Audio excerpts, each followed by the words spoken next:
right before Y2K. You might not know what Y2K is, but that was right before the year 2000 when your parents probably and the rest of the world was worried that when the computers divide by zero, bad things were going to happen. Nothing bad happened.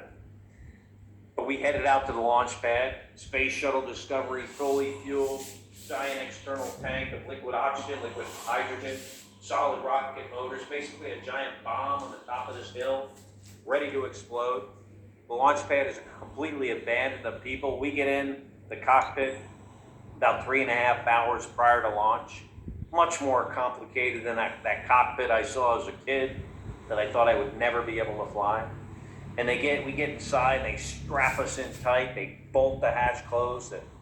A few crew members the closeout crew, they take off, they get 5 miles away, and the clock's counting down towards zero. Over the course of the next few hours, we're getting all these switches and circuit breakers ready to go, all the systems, the APUs, the hydraulics, the engines, the environmental control system, the computers, they all have to be perfect. At 9 minutes, that clock stops to give you time to catch up if you happen to be behind on what you're doing. It's also the moment you think to yourself, man, this is a stupid thing to be doing, flying into space. If you've never, done that before, it's a little scary.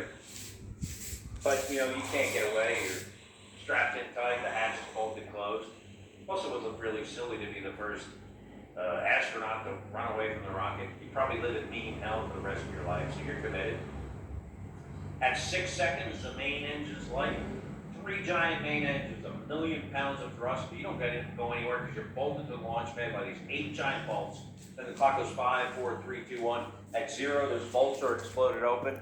The solid rocket motors light, and it feels like the hand of God is just lifting you off that launch pad and is throwing you into outer space. And I know you've seen the space shuttle lift off in person, maybe, or here. It looks like it lifts off slowly. When you're inside, there it is. Nothing slow about this. You feel like you're going somewhere. You're not sure where you're going, but you know you're not coming back to Florida. And within 8.5 minutes, you're flying around the Earth at 17,500 miles an hour. People sometimes ask me, what does it look like when you punch through the sky like that? And I'm always like, I don't know. I never looked out the